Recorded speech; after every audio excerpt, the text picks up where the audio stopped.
Hey everybody, I am back with this eco-worthy pile of...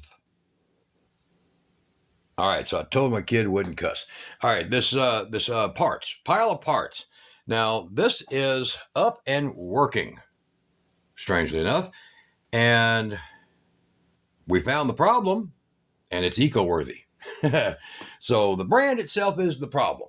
So don't buy. Okay, so you maybe got a good one. Odds are okay. Do you want to take that chance? All right, so I'm going to do a little intro right quick, so hopefully you guys can help support the channel. We ain't getting it from anywhere else. So with this is kind of being viewer supported like PBS, but without all the politics and idiocy. All right, y'all guys stay tuned.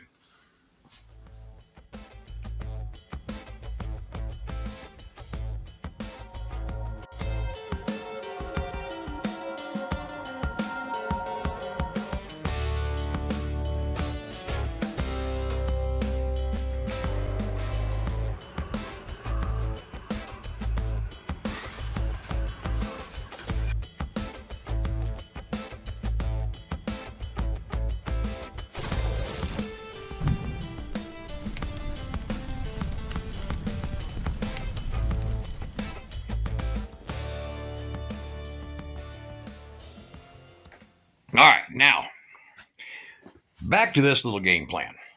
We have this thing powered up right now, and it is operating, but it did incur some type of damage because the screen here is dead.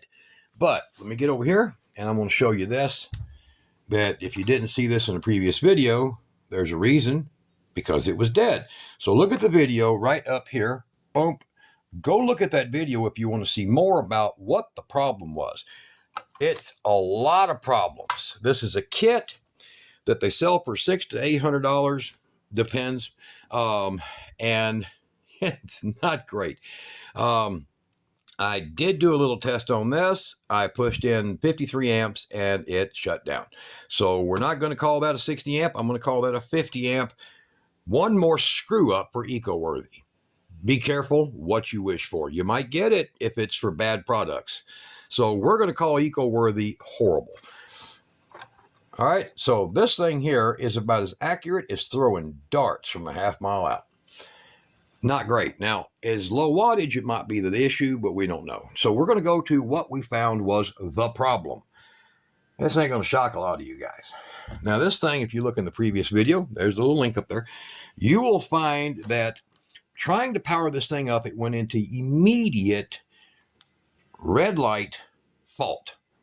Over voltage or whatever they were calling it. It was giving us inverter output overload. Okay? And the problem is that nothing was plugged into it. Nothing had gotten a chance to be plugged into it. First, it has to power up to plug something in. Wasn't doing it. So we couldn't figure out what it was. Now, I usually don't sit here with a camera over the top of me because this was a kind of a weird, complicated, upside down, really crappy build. And we're going to get into that as soon as I'll pull all the power off of it. And we're going to get some identifiers, discussed. One of them is these really easily broke away, really severely crooked. How in the hell they hit the screws in that, I'll never know. I guess if your eyes are, kind of bloodshot from a long night at the bar, maybe you can do it. Feel for it, I guess. Quality sucks. Now, instead of putting heavier clad, they just done the typical double doping of the solder. Solder is a good conductor, but you ought to be more realistic. The board is micro freaking thin, guys. I mean, just look at this. This is Sweet Power boards are 2 times that thickness, and they don't have to have all this crap done to them. Okay, so you're going to pay $315 for this. But the Sweet Power, you can get it for $280 to $300. That's 3,200 watt, not 2,000. Probably not 2,000. It's only got 3 transformers. That's typically 1,500. So these transformers are not good for 700 watts a piece. They're just not. We'll flip it over here in a minute. You'll see. So we're going to get to the point now of what went wrong. All right, you see that ground wire right down there at the bottom? right down there. That ground wire, see where it comes over here? It was soldered right there. This ground wire was soldered right there. You see where the little wick of solder is? I didn't knock that all off when I fixed it. See the little wick of solder?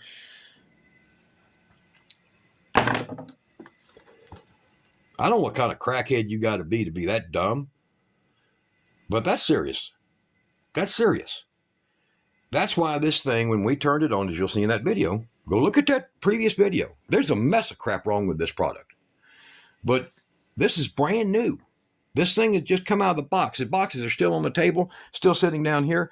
It's brand new.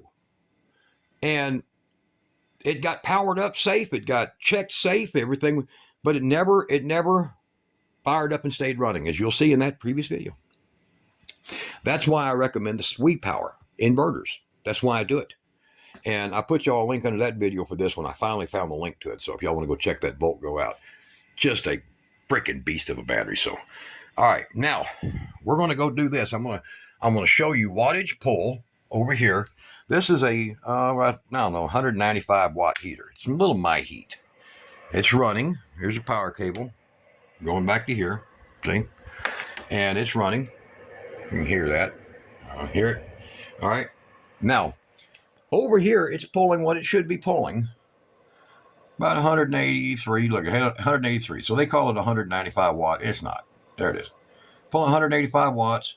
So probably 180 plus the inverter. Oh, speaking of here. Well, I thought for sure this was a fairly low idle wattage inverter, and it is. It really is. So electronically, it's a nice thing. So idle wattage is only a half an amp, sitting there at 6.77. See, 500 milliamp. All right, so it's a half an amp, man. I mean, this if it was good, if this was good, it'd be nice to have. But this is the crappiest build I've ever seen. They used a straight solder fold over to transfer from those two isolation capacitors to here, just folded solder over. It's why in the hell they couldn't have just left that as a clad to that right? I have no idea. Dumbest thing I ever saw. Crappy ass design. Now, they have these screens in here that you can just pull out. Right here is going towards this stuff. You gonna call that brilliant? Look, that's metal. These need to be gone. This doesn't need to be in this thing. That's dangerous because that will heat and contract and shrink and contract. And it's only about, I don't know, 3/8 of an inch away from this high voltage DC transformer. Man, that's stupid. Now they go and they lay a protective layer of this tape that's just electrical tape. It's not even high temperature. Sorry. That's this shutting off, guys. All right. Now, it only puts out 115, 116 volts. And let's see here. Over here, this thing turned off. I must have hit the button on it. Or maybe it just died too. Or I know I knocked the battery. There, here we go. Probably knocked the battery off of it there. Or it died. Right on live TV, it died.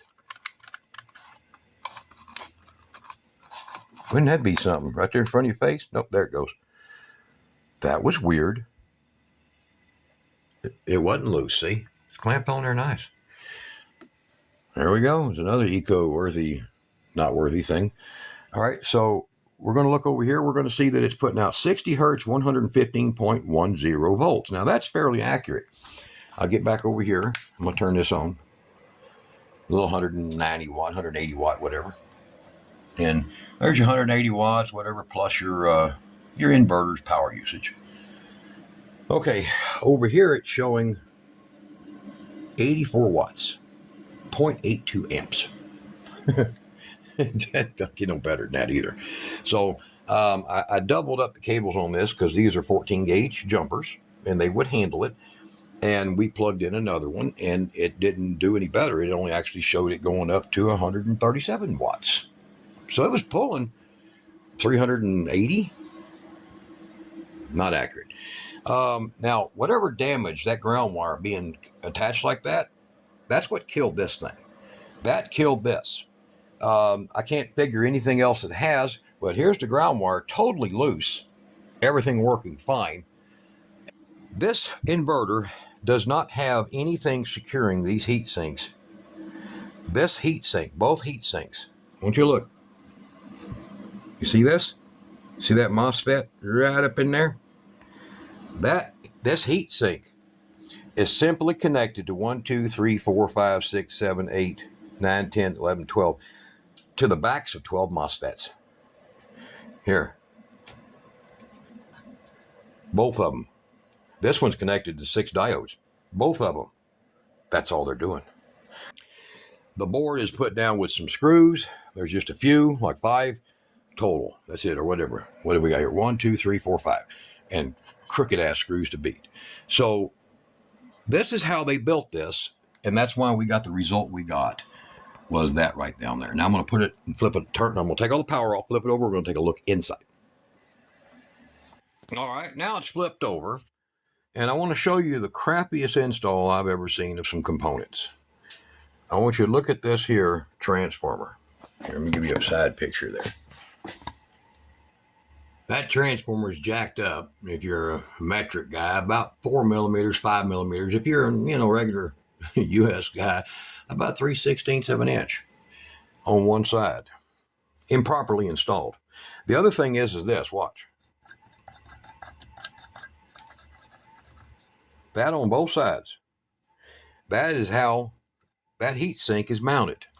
Now, it's a sad, sad day in hell whenever you get a heat sink that's mounted like that and it don't have any board connection, because eventually movement will destroy it.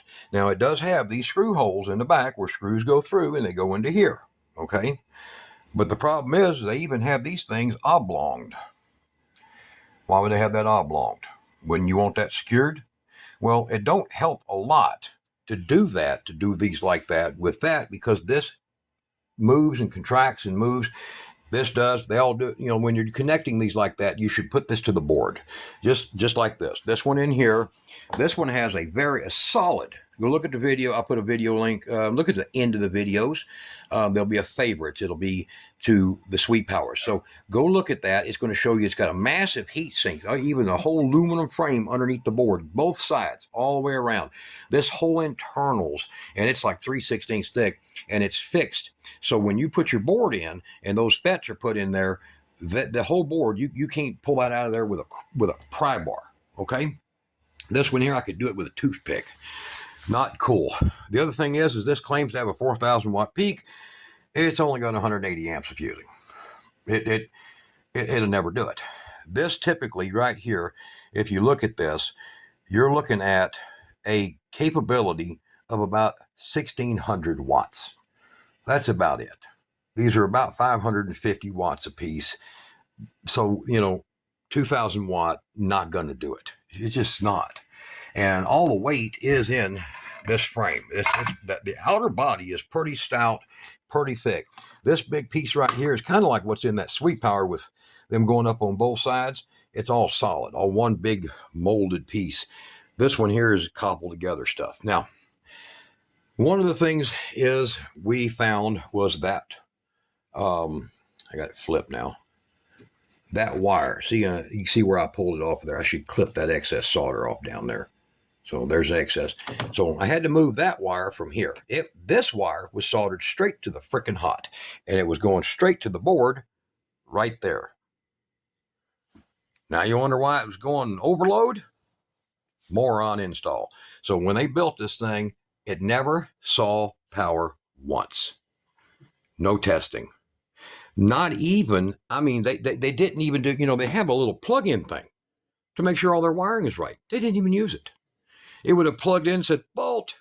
Somebody would pull that cover off and go, oh, he was drunk today. Let's fix that. And then send it out. They didn't even do that. That's the poorest quality I've ever seen. The other thing is for a 2,000 watt inverter to have two kind of tiny main capacitors. That's shocking. Now, it does have 3 for each one of these transformers. It has 3 here. That's okay. But this thing should have had 3 of these. Or 4, I'm sorry. Should have 4 of these. And then unlike the Sweet Power that has 12 of these, this only has 4. So, I mean, yeah, I am comparing a 2000 to a 3200, but I mean, if you're looking at 4 and 12, shouldn't this have, say, 6 or 8? Okay. It's very underbuilt. The board being so freaking micro thin is shocking. I mean, you can put this thing next to it and it's thicker than the board. The probe needle is thicker. That is a what? 1.85 millimeter is thicker. So this is like 1.5 millimeter thick board. That's too damn thin for 2000 watts of power. Not going to fly. These things here, well, watch this. That's not even secured in any way. And it's got a little bit of goo on it. But could you imagine a little bit of shaking and those contacts break contact while you're in use? It's toast. It's done. Everything about this construction of this eco-worthy is horrible. It's just horrible. And the fact that they, where's it at here? They include a fuse. They include a fuse, these cables, and I'll be honest, man, this is where they get you. This is the bait. Okay? You're the pretty girl, and this is the whiskey bottle. This is the bait. So I did take this and open it up. It is a 300 amp fuse. That fuse would never blow. Not on this. Not on this. This thing takes a 200 amp fuse. 185 if they made them. But a 200 amp A&L fuse. And that is a 300 amp fuse right in there. That's 2 gauge cable. That's only good for like 220 amps. That's a 300 amp. What? That's just stupid. That's just bait. You're thinking, oh man, I'm saving $40. No, you're not. Setting yourself up for a house fire. All right. So all the rest of this is nice little trinket crap. The charge controller, not going to do 60 amps. And if it does, no way. And if y'all wanted to know in the previous video, remember that link, if y'all want to know why I said I do not like charge controllers. Now remember these now. These are charge controllers. They're not an inverter that, you're pulling on load for 20 minutes and, you need a fan. They're a charge controller. So literally for a solid 6, 8, 10 hours, this thing is running. When this fan quits, and Chinese fans, they got a lifespan, pretty much of an egg laying out on the road. Okay? They don't last a long time. When that quits, you're not home. And if it don't shut itself down by some thermal overload system, this thing burns. I've already seen this with these cheap little PAL MRs. They burn. Their caps blow and they burn. So these things here, you see all these new ones, all these new charge controllers, so that they can make them cheaper, they put a fan in them. And it's cheap. You put a fan in them instead of a big, heavy heat sink and all that other crap. It's cheaper to ship it because it's much lighter and it's cheap. So when you see a fan in one of these, either you pull that fan on day one and you put an extremely expensive, good quality fan in it, and maybe even a second one that's a backup, cut a hole in it, or you don't buy it. So there's a reason behind that. This thing will run all freaking day long, and it is loud. 65 decibels. It's loud. So my inverters, like these over here, can you hear it? Not the rooster. He's crowing this morning. Can you hear that? That's the fan running. It's because it's under load right now. Kira's in there baking, so she's running the electric oven. So you get it? All right. Now, Kira, come here.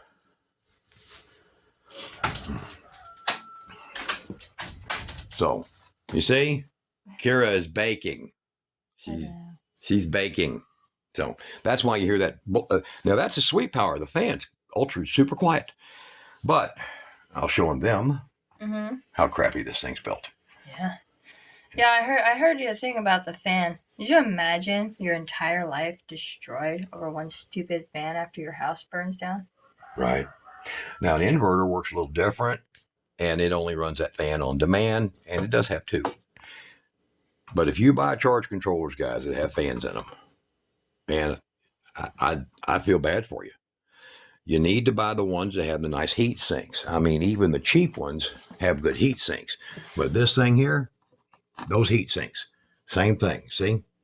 And the reason that they're using those fans in them is, like I said, this will weigh almost 2 pounds less. Can you imagine now you're shipping 50,000 of these? 100,000 pounds less of freight charges. Careful what you buy, okay? So now, if I install this outside on a concrete wall with a tin roof over the top of it and a fire extinguisher, it's probably just fine. But then again, look at the cost. Just buy a good one. All right, so y'all see what the problems are? This is, oh yeah, by the way, very restrictive. But y'all see what the problems are here? It's a crappy design. And it's got crappy work. She came out here when I was soldering it, and she says, why are you taking those wires apart? I said, I'm not taking them apart. I'm freaking moving them to where they belong. And now it works. You just saw that. All right. You guys be good. Stay the hell away from that. And you, eco-worthy guy, lose my freaking email, man. Anybody else? What do we tell them?